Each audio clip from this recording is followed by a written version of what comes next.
आशा करता हूँ आप सब बहुत अच्छे होंगे। मेरा नाम है सिद्धांत Agnihotri, study I Q pack. दोस्तों, ये हिंदुस्तान टाइम्स में एक आर्टिकल छपा है। अमिताभ कांत ने ये छापा है, सीईओ है नीति आयोग के। तो हम दोस्तों देखेंगे कि भारत किस तरीके से स्टार्टअप रेवोल्यूशन में है। देखिए, अमिताभ कांत सरकार के लिए काम करते हैं तो डेफिनेटली वो भारत की बहुत तारीफ करेंगे। तारीफ करनी भी चाहिए। भारत, हम सब भारतीय हैं और हम सब भारत को आगे ले जाएंगे। लेकिन इसमें कुछ चैलेंजेस भी हैं जो हम इसको एड्रेस करने वाले हैं। लेकिन इस लेक्चर में आपको बड़ी मजा आने वाली है। तो चलिए आगे बढ़ते हैं। यूपीएससी के स्मार्ट कोर्सेज आते हैं, स्टडी आईक्यू का ऐप डाउनलोड कर सकते हैं और दिवाली ऑफर आ गया है। बहुत अट्रैक्टिव डिस्काउंट्स हैं, तो आप देखिएगा। साथ ही साथ इंस्टा पे मैं आ गया हूं। तो इंस्टा पे आ गया हूं तो 8 से 10 बजे तक सारी क्वेरीज आंसर करता हूं। अभी इसी वक्त जाके फॉलो करो। स्टार्टअप, देखिए भारत स्टार्टअप को लेके बहुत गंभीर है। सिंपल सी बात है, 3 साल हो गए मुझे स्टडी आईक्यू पे, 2000 से ज्यादा लेक्चर्स लिए हैं। और जब भी इस तरीके का लेक्चर्स लेता हूं तो मैं हमेशा बताता हूं कि भारत को अपना फेसबुक, अपना गूगल बनाना पड़ेगा। जब हम आत्मनिर्भर बनेंगे, हमने बहुत सारी अपॉर्चुनिटीज खो दी हैं। अब इसका खामियाजा हमको भुगतना पड़ रहा है। सरकारी नीतियों, और ये बहुत टाइम से चला आ रहा है, चाहे वो कांग्रेस हो चाहे बीजेपी हो, सरकारी नीतियां ऐसी रही हैं कि भारत में कभी स्टार्टअप के एनवायरनमेंट को एज सच प्रमोट किया ही नहीं गया। अनफॉर्चुनेटली भारत का टैलेंट बाहर जाके स्टार्टअप बनाता है, बाहर जाके जो स्टार्टअप्स हैं उनको बूस्ट करता है और वो फिर दुनिया पे रूल करते हैं। सुंदर पिचाई भारत आके गूगल ही बना सकते हैं, बिल्कुल बना सकते हैं। लेकिन अब गूगल की मोनोपोली हो गई, यूट्यूब की मोनोपोली है। तो भारत में स्टार्टअप की बहुत जरूरत है। अमेरिका नंबर 1 इसलिए है क्योंकि वहां पे उनकी कंपनीज दुनिया पे राज करती हैं। तो मोदी जी ने ये अच्छी पहल की। 2016 में पहले उन्होंने स्टार्टअप इनिशिएटिव लिए। 2019 में, पिछले साल, रिफॉर्मेशन लाए स्टार्टअप्स के लिए कि लोग और स्टार्टअप करें। लेकिन अभी भी बहुत कुछ करना बाकी है। रिसेंट ईयर्स में हमने देखा है कि स्टार्टअप्स जो हैं वो दुनिया भर में बहुत ज्यादा इनको अटेंशन मिल रही है। और भारत को तो poster child of emerging markets बोला जाता है। इमर्जिंग मार्केट्स का पोस्टर चाइल्ड। अब जो मार्केट इमर्ज करेगा उसमें इंडिया, अरे इंडिया विल लीड, ये बोला गया है। तो इसीलिए भारत इस समय, दुनिया की नजर भारत पे है। ग्रोथ और जॉब जनरेशन भारत देने वाला है, लेकिन उसमें इनोवेशन की जरूरत पड़ेगी। अगर आपको नया बिजनेस खोलना है और अगर आपको बिजनेस में सक्सेस चाहिए, मैंने आइडियाज बताए हैं। 40-50 लेक्चर्स लिए हैं मैंने। सुंदर पिचाई पे लेक्चर लिया है। Warren Buffett, Bill Gates, Steve Job, Jack Ma, Mukesh Ambani, सब पे, अनिल अंबानी, अरे धीरू भाई अंबानी, इन सब पे लेक्चर लिया है। रतन टाटा, इनके आइडियाज मैंने शेयर किए कि कैसे इन्होंने बिजनेस बढ़ाया। तो अगर आप बिजनेस लगाने की सोच रहे हैं तो मेरे लेक्चर जरूर देखिएगा। देखिए, वैसे तो किसी भी स्टार्टअप को शुरू करने के लिए आपको क्या क्या चाहिए, पहले हम वो समझ लेते हैं। पहली बात तो इंटरप्रेन्योर। एक स्टार्टअप, अगर आपके पास दिमाग है, ध्यान दीजिएगा मैं क्या बोल रहा हूं। स्टार्टअप में पैसा लगता है। पैसा सेकेंडरी है, प्राइमरी है आपका दिमाग, आपकी मेहनत, आपकी टीम। बस you have to be a leader. अगर आप इंटरप्रेन्योर बनना चाहते हैं और अगर आपके पास इंटरप्रेन्योर स्किल्स है, आज ही कूद जाओ, स्टार्टअप शुरू करो। तो सबसे पहले तो इंटरप्रेन्योर कल्चर होना चाहिए। जिस देश में ये होगा, मजा आ जाएगी। उसके बाद क्या होगा, स्टार्टअप ऐसे तो है नहीं कि आज मुझे ख्याल आया कि मैं स्टार्टअप शुरू कर दूं। जैसे मान लो कि आपको कोई आईटी कंपनी बना रहे, सॉफ्टवेयर डेवलपमेंट डेवलपर हुआ, तो आपको आज ख्याल है कल खोल दिया, ऐसा तो होता नहीं। पहले आप एक्सपीरियंस लोगे ना। आपके जो ऊपर काम कर रहे हैं, जो बहुत एक्सपीरियंस है, जिनको 20-20, 25-25 साल का एक्सपीरियंस है, आप उनसे पूछोगे कि कैसे करूं मैं। तो दूसरी चीज आती है आपकी एक्सपीरियंस मेंटोर्स। फिर उसके बाद ये सब हो गया। पैसा कितना है, पूरी टीम बन गई प्रॉपर। पैसा कितना है, पैसा सेकेंडरी है लेकिन पैसा लगता है। लेकिन मेरे हिसाब से अगर आपके पास थोड़ा भी पैसा है, अब तो देखिए कंड्यूसिव एनवायरनमेंट होना चाहिए। जैसे बैंक्स जो हैं स्टार्टअप्स के लिए लोन्स, मुद्र में लोन है लेकिन बहुत कम है दोस्तों, बहुत कम। अगर आपको बड़ा बिजनेस सेटअप करना है तो उससे नहीं हो सकता। तो लोन की सुविधा भी देनी चाहिए स्टार्टअप्स को। लेकिन फिर इसमें रिस्क भी है कि वो ना चला तो क्या हुआ। तो इसमें एक बहुत बड़ी चीज होती है विजिबल सक्सेस। आपको देखना है, जैसे आप सॉफ्टवेयर डेवलपमेंट अगर शुरू कर रहे हो और जिस फील्ड में आप काम कर रहे हो, तो पहले तो इर्द गिर्द देखो कि मेरी थीम पे जो पहली कंपनीज आई उनमें गलती क्या थी, वो क्यों सक्सेस नहीं हुआ, और अगर वो सक्सेस है तो क्यों है, एनालाइज करो। फिर टेक्निकल स्किल्स होनी चाहिए, आपकी बढ़िया टीम होनी चाहिए। टेक्निकल आज जो जमाना है ना, जैसे स्टडी आईक्यू हमारा भी स्टार्टअप था और आज हम घर घर का नाम बन गए हैं। बायजूस घर घर का नाम है वो, तो उसमें टेक्नोलॉजी का बहुत बड़ा रोल है। आईएएस की तैयारी जो लगता था सिर्फ बड़े लोग ही निकाल सकते हैं, एक समय पे दिल्ली जाना पड़ेगा, आज आप घर बैठे आईएएस की तैयारी कर सकते हैं। ये क्यों पॉसिबल हो पाया? All because of innovation, technical skills. आज मैं घर बैठे आपको बता रहा हूं स्टडी आईक्यू की फैकल्टी आपको, क्यों? Because of technology, technical skills. So you need technical skills. Then एक चीज आपको चाहिए, टॉलरेंस। मैं ये देख रहा हूं आजकल के युवाओं में टॉलरेंस बहुत कम रह गया है। जहां बेटा पेशेंस नहीं होगा ना, पेशेंट बोल रहा हूं लेकिन ठीक है, जहां आपके अंदर संयम नहीं होगा, पेशेंस नहीं होगा, तो पेशेंट ही बन जाओगे। पेशेंस की जरूरत है, क्योंकि कई बार फेल होते हैं स्टार्टअप्स, लेकिन आपको डरने की जरूरत नहीं है। थॉमस एडिसन ने 1000 एक्सपेरिमेंट किए, उसके बाद उनको सक्सेस मिली। वॉरेन बुफे ने बहुत सारे बिजनेस स्टार्ट किए, ज्यादा कुछ खास मिला नहीं। ऐसे वो वॉलमार्ट के भी बहुत ऐसा कुछ है। आप जैक मा तो इतना बड़े फेलियर थे, वो खुद बताते हैं। स्कूल में फेल, कॉलेज में गए वहां फेल, बिजनेस के सब बर्बाद। उनकी बायोग्राफी मैंने रिव्यू की है, और आज उनकी अलीबाबा देखिए। तो you need to have tolerance, और रिस्क टॉलरेंस होना चाहिए आपके अंदर। पैसा अगर मान लो जग गया भी तो थोड़ा सा आपको संभलना पड़ेगा, हालांकि कैलकुलेटेड रिस्क लेना चाहिए। फिर प्रॉपर जब सब कुछ हो गया तो रेगुलेटरी इन्वायरमेंट होना चाहिए। अब रेगुलेटरी इन्वायरमेंट क्या, सरकार को भी मदद करनी चाहिए। एक बच्चा है वो स्टार्टअप खोल रहा है, तो सरकार पूरा साथ दे, बेटा खोलो, हम तुम्हारे साथ हैं, बनाओ गूगल, बनाओ यूट्यूब। ये है। तो प्रधानमंत्री मोदी जी जब से आए हैं तब से स्टार्टअप में तो हमको एक बूस्ट मिला है, लेकिन चैलेंजेस भी बहुत ज्यादा है। अभी अपॉर्चुनिटीज की बात करें तो आप देख सकते हैं 38,756 ऑफिशियली रिकॉग्नाइज्ड स्टार्टअप्स हैं, जिसमें से 27 यूनिकॉर्न्स हैं, और 27 में से 2020 में 8 स्टार्टअप्स ऐसे हैं जिन्होंने इस यूनिकॉर्न स्टेटस को अचीव किया है, and is the third largest tech startup hub globally. Bharat की बात हो रही है, हम तीसरे लार्जेस्ट टेक स्टार्टअप हब हैं। तो अब इससे पहले हम और डीप में जाए, मेरा टेलीग्राम चैनल है, 10,700 सब्सक्राइबर है, जरूर ज्वाइन करिए। ये मेरा ओरिजिनल चैनल है। आपको लगता होगा कि यार अच्छा खासा लेक्चर चल रहा है, बीच में आप प्रमोशन कर देते हैं। दोस्तों मैं इसलिए करता हूं क्योंकि कुछ बच्चे मुझे मैसेज करते हैं कि सर इसमें ये कुछ डाला जा रहा है, तो जिम्मेदारी मेरी बनती है। इसीलिए मैं आपको बता देता हूं कि भैया मेरा ओरिजिनल चैनल ये, आप ये ज्वाइन कर लो। कल को ऐसा ना हो कि कहीं पैसा ऐसा हटने लगे तो फिर आप मुझे परेशान करो। स्टडी आईक्यू कोई भी पैसा नहीं मांगता है, ध्यान दीजिएगा, हमारी सर्विसेज फ्री हैं अनटिल एंड अनलेस आप पीडी कोर्स ना लें। तो इन्वेस्टमेंट की बात करते हैं। सबसे पहले तो देखो, भारत जो है, अगर स्टार्टअप्स की बात करें तो 12 से 15% एनुअली ग्रो कर रहा है, यानी कि 12 से 15% और स्टार्टअप भारत में लगते जा रहे हैं 2016 से लेकर, क्योंकि 2016 में स्टार्टअप इनिशिएटिव लिया गया था। $63 बिलियन भारत ने रेस किए हैं, स्टार्टअप ने रेस किए हैं, यह फंडिंग आई है। और $20 बिलियन तो अकेले 2019 में 1854 से ज्यादा डील्स हुई हैं। यह चीज है।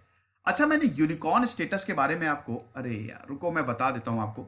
ये यूनिकॉर्न स्टेटस आप समझते हो ना, जो बहुत बड़ी, जिनकी मार्केट वैल्यू बहुत बड़ा होता है, बहुत बड़े स्टार्टअप्स, शुरू छोटे से किया, लेकिन अब आप $1 बिलियन से ज्यादा वैल्यू कर रहे हो, आपका मार्केट वैल्यू इतनी है। इतने बड़े स्टार्टअप्स को बोला जाता है यूनिकॉर्न। तो भारत में 27 यूनिकॉर्न है, 38,756 ऑफिशियली रिकॉग्नाइज्ड स्टार्टअप्स हैं, 27 यूनिकॉर्न्स हैं, 8 ने इस स्टेटस को अचीव किया हुआ है। समझ गए हो आप? चलो आगे बढ़ते हैं। तो अच्छा, ये मैंने आपको समझा दिया, हां ठीक है।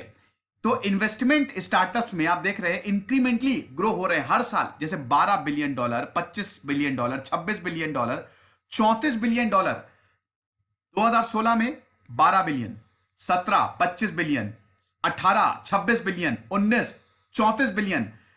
4 सालों में इतने सारे पैसे जो है वो स्टार्टअप में लगाए गए हैं। और 2020 में अभी तक मई आते आते 16.7 बिलियन, आधा 6 महीने, यानी कि अगर आप इसको डबल कर दो तो ये 32 बिलियन, यानी कि ये जो पैसा है ये ग्रो कर रहा है। पैसा ग्रो करने का मतलब यही है कि हमारे स्टार्टअप्स बढ़ रहे हैं, तभी तो फंडिंग हो रही है ना, तभी तो इन्वेस्टमेंट हो रहा है। भाई शुरुआत में जिनके पास पैसा नहीं है उनको फंडिंग की जरूरत पड़ती है, उनको चाहिए, वो लोन के पास, वो बैंक के पास लोन के लिए जाएंगे, वो किसी और से फंडिंग मांगेंगे, कोई बड़ी कंपनी उनसे बोलेंगे क्या फंड कर दो, और जरूरी भी है। समझ गए? तो भारत में बहुत बड़ा एक प्लेटफॉर्म क्रिएट किया स्टार्टअप के लिए अभी रिसेंटली, क्योंकि भारत की इकोनॉमी ग्रो कर रही है। हां, अब आप बोलेंगे सर कोविड 19 में तो बुरी हालत है ही, लेकिन अगर आप कोविड 19 से पहले भी देखो तो हमारी इकोनॉमी ग्रो कर रही थी, लेकिन स्लो डाउन तब भी था, लेकिन फिर भी धीमे धीमे कछुए की चाल से ग्रो कर रही थी। डेमोग्राफी भारत में ऐसी है, देखिए भारत की पॉपुलेशन जो है ना, अल्टीमेटली लोग अगर आपके प्रोडक्ट को खरीदेंगे तो आपका प्रोडक्ट चलेगा। सिंपल सी बात है। आप कोई भी स्टार्टअप, अगर आपने कपड़े ही बनाना शुरू कर दिया तो लोग अगर आपके कपड़ों को खरीदेंगे तो आपका स्टार्टअप चल गया। भारत की अच्छी बात यह है कि आधी से ज्यादा पॉपुलेशन जो है वो यंग है, 25 साल की है। यह बहुत अच्छी बात है। तो इससे होगा क्या कि अगर आप कोई भी स्टार्टअप शुरू कर रहे हो, जो पुराने ख्यालात के लोग हैं, वो हो सकता है आपको इतना सपोर्ट ना करें, लेकिन जो यंग है उनको पता है कि इसकी वैल्यू क्या है, और फिर यही यंगस्टर्स टेक्नोलॉजिकल सपोर्ट भी देते हैं। और आज का जमाना देखिए, this is the 5th industrial revolution, artificial intelligence बहुत इंपॉर्टेंट है। आज का जमाना is based on technical skills. मैं अपने पिताजी को कंप्यूटर सिखाना, उनको कंप्यूटर नहीं आता तो मुझे मुश्किल होती है, इनफैक्ट मोबाइल भी बहुत अच्छे से वो नहीं चला पाते हर एक फंक्शन। लेकिन एक 20 से 25 छोड़िए, 10 साल का लड़का सब कुछ चला लेगा। तो आज की जो युवा जनरेशन, युवा पीढ़ी है, वो टेक्निकल स्किल्स को बहुत अच्छे से समझती भी है। और स्टार्टअप का सबसे इंपॉर्टेंट पैरामीटर होता है टेक्निकल स्किल्स। आपकी टेक्निकल टीम कितनी बेहतरीन है, ठीक है। सरकार का सपोर्ट है, जैसे स्टार्टअप इंडिया 2016 में स्टार्टअप इंडिया शुरू किया था। स्ट्रॉन्ग इकोसिस्टम और कंड्यूसिव एनवायरमेंट बनाना था। फिर उसके बाद स्टेट इनोवेशन प्रोजेक्ट जैसे NPCI with Aadhaar, Jan Dhan, UPI, India stack, digital payment ecosystem is being led by state innovation, NPCI with Aadhaar, Jan Dhan, UPI, India stack. तो भारत ने अपनी डिजिटल कनेक्टिविटी भी बढ़ाई, जिसकी वजह से एक फेवरेबल इकोसिस्टम बना स्टार्टअप्स के लिए। और सबसे एक और बहुत गजब चीज है भारत में, रूरल एरियाज। क्या बात है, रूरल एरियाज में जाओ, आप गांव में जाओ। इसी में मैंने यहां पे लिखा भी होगा, FIA ग्लोबल के हिसाब से 26,000 बैंकिंग एजेंट हैं जो आर्टिफिशियल इंटेलिजेंस को यूज कर रहे हैं रूरल एरियाज में सर्विसेज के लिए। प्रोडक्ट्स एंड सर्विसेज जो रूरल एरियाज, भाई गांव के लोगों को समझाना बहुत जरूरी है। गांव के लोग थोड़े से, देखिए यहां पे शहर और गांव में अगर डिफरेंस, तो गांव में थोड़े से पिछड़ा होता है वो, क्योंकि टेक्नोलॉजी इतनी ज्यादा नहीं है। तो ये टेक्नोलॉजी, स्टार्टअप से ये सारी टेक्नोलॉजी उनके घर तक पहुंच सकती है, और ऐसा हो रहा है। FIA ग्लोबल ने बताया है कि 26,000 बैंकिंग एजेंट्स हैं जो फाइनेंशियल सर्विसेज पहुंचाने के लिए आर्टिफिशियल इंटेलिजेंस का यूज कर रहे हैं। यहां तक कि पैसे भी दे रहे हैं रूरल एरियाज में, क्रेडिट भी आ रहा है रूरल एरियाज में। तो स्टार्टअप क्या पता रूरल से ही शुरू हो। 34 मिलियन सब अभी इस समय कस्टमर्स हैं। साथ ही साथ सरकार की पॉलिसी भी अब ऐसी है कि वो इसको सपोर्ट कर रही है। कुछ पॉलिसी इंटरवेंशन ऐसे हैं, जैसे यही मैंने आपको बताया, ठीक है, जैसे एनपीसीआई, स्टेट इंटरवेंशंस, जो आधार, जनधन, यूपीआई, ये सब। अटल मिशन है, इसमें नीति आयोग, जिसने 8,800 टिंकरिंग लैब्स बनाई है, 4,000 मेंटोर्स हैं, 2.5 मिलियन स्टूडेंट्स हैं, 3,500 इनोवेशंस हो रहे हैं, 1,500 स्टार्टअप को ये सब सपोर्ट कर रहा है। यानी कि अटल इनोवेशन मिशन अकेले ही 1,500 स्टार्टअप को सपोर्ट कर रहा है, और आगे और भी करेगा। नेशनल एजुकेशन पॉलिसी ऐसी बनेगी कि स्टार्टअप, ये जो इंटरप्रेन्योर स्किल्स हैं, इसको और ज्यादा बढ़ावा दिया जाए। ड्राफ्ट स्पेस पॉलिसी, अभी इस पे मैंने लेक्चर भी लिया था स्पेस पॉलिसी पे, कि अब तो आप स्पेस पे भी, जैसे एलॉन मस्क करते हैं, अगर आप स्पेस में भी कुछ करना चाह रहे हो तो अपनी कंपनी बना लो। अब तो इसरो ने भी बोल दिया है कि हम प्राइवेटाइजेशन, थोड़े फील्ड में 95% हमारा रहेगा, लेकिन 5% प्राइवेट जा रहे हैं। क्या बात है। फिर आप ये देखिए, बहुत सारे स्टार्टअप्स कमाल का काम उन्होंने किया है, जैसे digital book keeping startup okay credit, ये माइक्रो मर्चेंट्स को हेल्प करता है, पेपरलेस है ये। अब ये सब टेक्निकल है। एम फाइन तो बहुत ही कमाल का काम कर रही है दोस्तों। ये एम फाइन की बात करें तो आर्टिफिशियल इंटेलिजेंस ये भी है। ये हेल्थ केयर प्लेटफॉर्म है। अगर आप बीमार हो तो एम फाइन डाउनलोड करो, उसी से ही आप डॉक्टर से कंसल्ट कर सकते हो।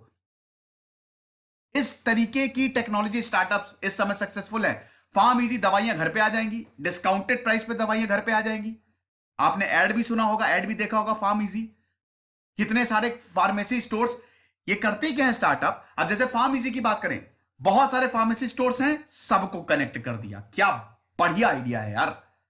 जोमैटो है, जोमैटो देखो कितना बढ़िया, स्विगी, सारे जितने भी आपके रेस्टोरेंट हैं उन सबको एक प्लेटफॉर्म पे ला दिया। जहां से ऑर्डर करना है कर लो। 1 लाख से ज्यादा दवाइयां ये सप्लाई करता है, लेकिन आपको इसमें प्रिस्क्रिप्शन जो है वो अपलोड करना होगा। ऐसे नहीं, फर्जी नहीं कि उठा के डाउनलोड किया और कोई भी दवाई, प्रिस्क्रिप्शन होना चाहिए, ऐसे नहीं करेगा।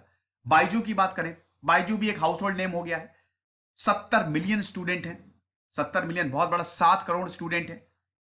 कैंप के 12 भी, डी हार्ट भी, end to end services, study IQ, in fact study IQ भी घर घर का नाम हो गया है। तो आप देख सकते हैं ये स्टार्टअप्स जो हैं, स्पेशली नॉर्थ एरिया में, बिहार, उत्तर प्रदेश, उड़ीसा, जहां पे थोड़ी गरीबी ज्यादा है, गांव का रीच ज्यादा है, वहां पे सर्विसेज पहुंचाई जा रही हैं। एग्रीकल्चरल इनपुट्स हैं कुछ, एग्रीकल्चर जैसे डी हार्ट है, ये एंड टू एंड सर्विसेज है। ये distribution of agriculture inputs, financial services देता है। ये एग्रीकल्चर पे बेस्ड एक स्टार्टअप है। एग्रीकल्चर पे भी देखिए स्टार्टअप शुरू हो गया। तो अभी तक 2,65,000 किसानों को इन्होंने मदद की हुई है। 15% एग्रीकल्चर इनपुट्स पे सेविंग्स हुई हैं। प्रोडक्टिविटी 20% और फार्मर इनकम 50% से बढ़ी है। तो ये स्टार्टअप देश में भी हेल्प कर रहे हैं। फिर पिक्सल देख लीजिए, ये पीटर थीव जीरो, ये सब देख लीजिएगा, ये सब स्टार्टअप्स हैं। ये तो बात हमने तारीफ की कर दी, लेकिन दोस्तों चैलेंजेस भी ज्यादा हैं। चैलेंजेस क्या है? रीजनल इंबैलेंस है, मतलब अलग कल्चर, अलग लैंग्वेज। कुछ स्टार्टअप नॉर्थ में ज्यादा सक्सेसफुल है, साउथ में सक्सेसफुल नहीं है। कुछ नॉर्थ ईस्ट में ज्यादा है। पैन इंडिया रीच अभी तक किसी भी स्टार्टअप का नहीं हो पाया है। डिजिटल डिवाइड है, 70% इंडियन पॉपुलेशन रूरल एरियाज में रह रही है। अब जो भाई गांव में है वो उसको क्या, ये देखिए, ये सारे ये टेक्निकल, ज्यादातर स्टार्टअप्स जो हैं they are based on technology, artificial intelligence. अब बहुत लोग इसको नहीं यूज कर पाते हैं। जिनको नॉलेज है वो तो यूज कर लेंगे, जिनको नहीं है वो नहीं यूज कर पाएंगे। फंडिंग का इशू रहता है। ये तो मैंने आपको बताया, स्टार्टअप खुले, बहुत सारे स्टार्टअप बंद हो जाते हैं पैसे की वजह से। कुछ सरकार की भी नीतियां, हालांकि एक अच्छा एनवायरमेंट है, लेकिन फिर भी पूरी तरीके से रिफॉर्मेशन अभी तक नहीं आया है। हायरिंग चैलेंजेस होते हैं। हायरिंग चैलेंजेस का क्या मतलब है? आप खुद देखे स्टार्टअप शुरू करिए, मान लीजिए आपके पास पैसा नहीं, आपने कोई बढ़िया एम्प्लॉयर से बोला कि देखो मैं इतना पैसा नहीं दे पाऊंगा, लेकिन आप मेरे साथ जुड़े रहो, आगे जाके हम प्रॉफिट कमाएंगे, तुरंत कट लेगा। ये भी दिक्कत है। जो ज्यादा बढ़िया काम करेंगे वो ज्यादा पैसा मांगते हैं। स्किल्ड जॉब, स्किल्ड प्रोफाइल भी बहुत लोगों की नहीं होती, इसमें भी स्टार्टअप फेल हो जाते हैं। एक प्रॉपर टीम होना बहुत जरूरी है किसी भी स्टार्टअप को सक्सेस होने के लिए। फिर रेगुलेटरी एनवायरनमेंट भी है। सरकार ने बहुत सारी पॉलिसी लाई है जो बिजनेस को ईज करे, लेकिन अभी भी जो रेगुलेटरी फ्रेमवर्क है ना, वो बहुत मुश्किल है और इनएफिशिएंट है और अनप्रेडिक्टेबल है। जैसे सरकार ने एंजल टैक्स लगा दिया 2012 में, तो यहां पे एंजल टैक्स, अगर आप इन्वेस्ट कर रहे हो, एंजल इन्वेस्टर, आप सब एंजल है वो, मतलब कहीं से आपको फंडिंग नहीं मिल रही है, आता अचानक एक कोई इंसान आया, उसने बोला मैं 10 लाख दूंगा, उसको एंजल इन्वेस्टर कहते हैं। अब अगर वो इन्वेस्ट कर रहे तो आपको टैक्स देना पड़ेगा। मनी लॉन्ड्रिंग से ही बचाने के लिए ये था, लेकिन अब उसको आप टैक्स देना पड़ेगा। तो प्रॉब्लम ये है कि भारत में चैलेंजेस है। अब इससे लोग इन्वेस्ट भी नहीं कर रहे कि हम क्यों इन्वेस्ट करें जब हमको टैक्स देना पड़ेगा। तो यही दिक्कत है। बट अगर इन ऑल देखा जाए तो भारत, हम we are in the middle of startup revolution. ये है, ये लेक्चर था दोस्तों। आई होप आप समझे होंगे। ये आर्टिकल है हिंदुस्तान टाइम्स का, कुछ इनपुट्स मैंने लिए हैं और फिर रिसर्च भी की थोड़ी मैंने। खुश रहिए, पढ़ते रहिए। जैसे सिद्धांत अग्निहोत्री साइनिंग।